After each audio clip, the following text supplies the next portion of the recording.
তারপর কলকাতাতেও স্মরণীয় অভিষেক হলো ইদিকা পালের।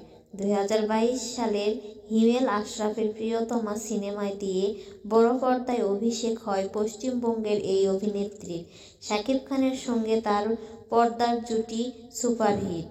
এরপর থেকেই পশ্চিমবঙ্গের প্রযোজকেরাও তাকে নিয়ে আগ্রহী হয়ে ওঠেন। দেবের বিপরীতে খাদান ছবিতে চুক্তিবদ্ধ হন গত 20 ডিসেম্বরের মুক্তির পর ছবিটিও সুপারহিট। ফলে নিজের দেশেও স্মরণীয় অভিষেক হলো ইদিকার।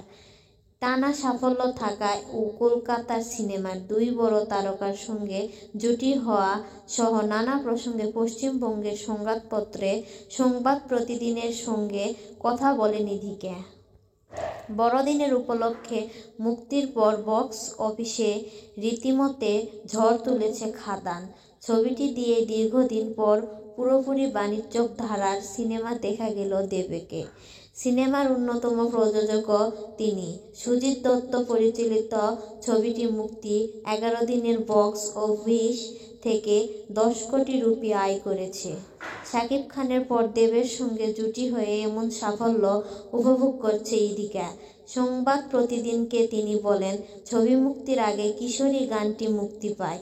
এরপর থেকে দর্শকের ব্যাপক সাড়ায় অভিভূত। মাত্র 10 দিনেই গানটি ভিউ 1 কোটি পার হয়, এখন 5 কোটির বেশি। এটা অনেক বড় সাফল্য। এখন সিনেমার সাফল্য উপভোগ করছি। দেবের জুটি নিয়ে তিনি বলেন, তার সঙ্গে কাজ করার অসাধারণ অভিজ্ঞতা। এর চেয়ে ভালো অভিষেক আর হতে পারত না। ইদিকা জানান, প্রযোজক নির্মাতা চাইলে তিনি দেবের সঙ্গে জুটি হয়ে আরও কাজ করতে চান।